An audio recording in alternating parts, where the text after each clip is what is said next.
Hey guys, day 3. So pumped, you guys. I'm seeing in the thread the pictures. I love it.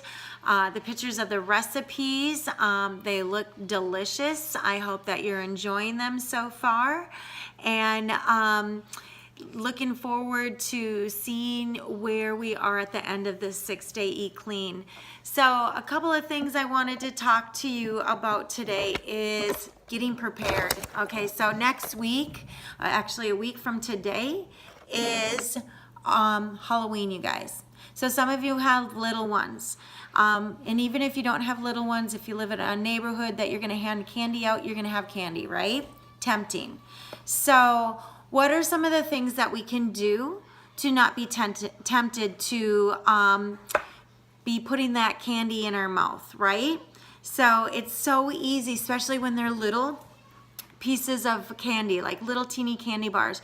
You really don't realize how many calories and sugar you're putting in with each little piece of candy that you're putting into your mouth. So I challenge you to Google some of it and see how many calories you would have to burn one of those, or what kind of exercises you might have to do to burn just one of those tiny fun size candy bars off.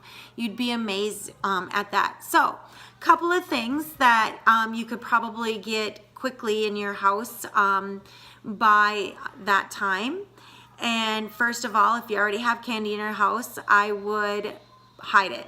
You know, get it out of your sight, out of mind, right?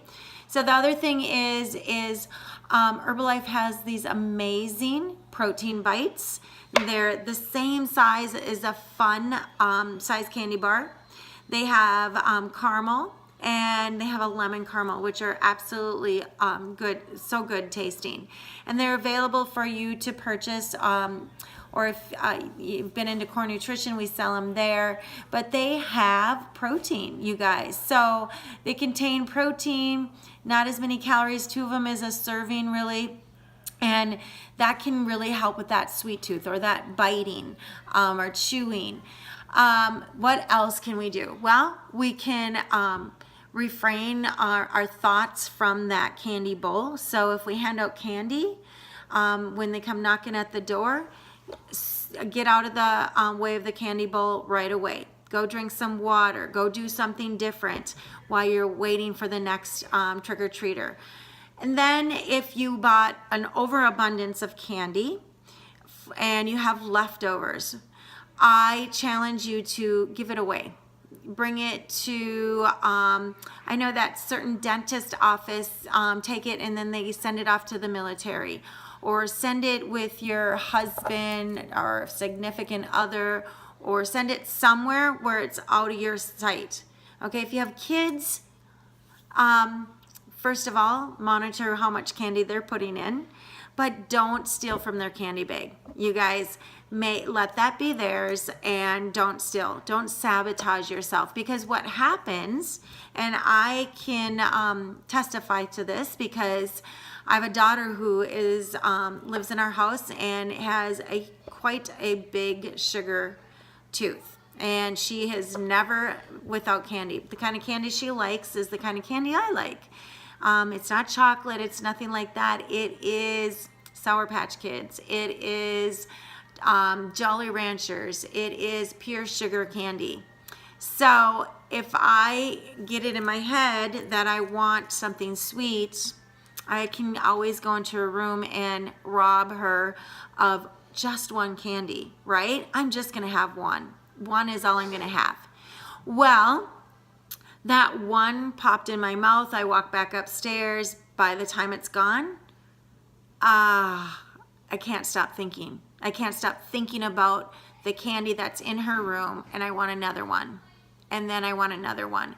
I have to tell myself to get out of there. And I have to tell myself, you didn't buy this, Denise. This is your daughter's candy that she bought with her own money. Stop eating her candy, even though I don't want her to have the candy, because that amount of sugar is not good for you. But what can I do? I can't control her. She's an adult and can do what she wants with her her food or her choices, even though we've been over and over and over what a healthy, active lifestyle looks like, right? So the individual person has that choice, right? So you have that choice to say no to the candy. You have that choice to put good things in your mouth. So another option is have vegetable sticks. Carrots are, if it's something that you want to crunch on, carrot sticks are so yummy.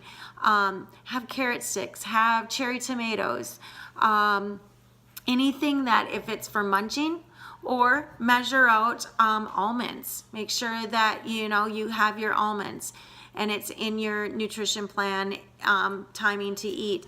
So Halloween really starts us into the holidays, right?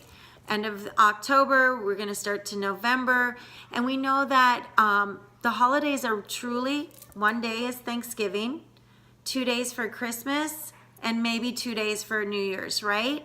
So if we're starting to build up this consistency of living healthy with a good nutrition plan, getting some exercise in, we know that we can't use those things for excuses, which we so do. I'm going to start after the holidays. Oh, there's a party. Oh, I'm having people over. There's so many different choices that you can do to provide yourself with continuing on choosing the right things.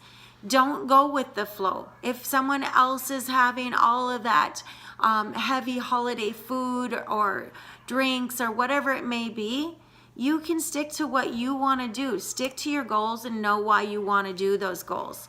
So you can plow through. So when I lost my weight initially as a client, I started in September and I got to my goal weight 2 weeks before Christmas.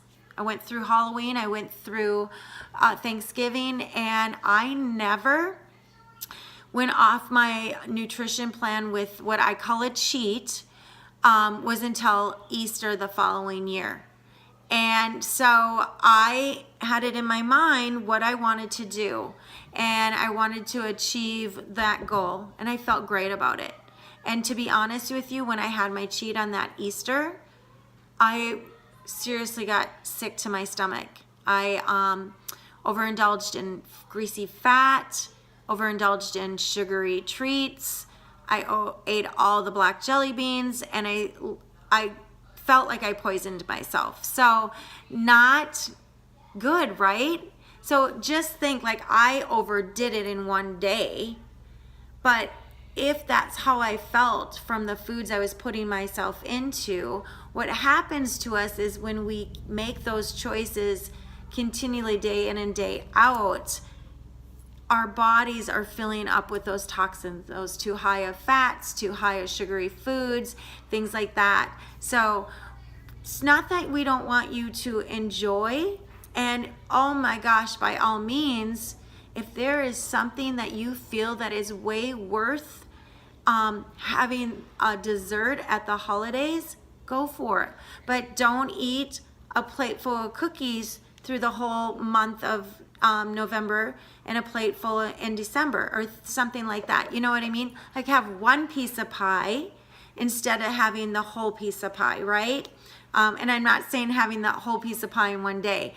Truly, if you think about all the stuff that we can consume through the holidays, it's true. You can pack on anywhere from 5 to 10 pounds, depending on what you're doing, what you're eating, what you're drinking, and all of that. So you guys, set yourself up, mindset that you're not going to get into the trick-or-treat candy. Set yourself up to get yourself prepared for the upcoming months. So that's my tip for today, you guys. Have a great day.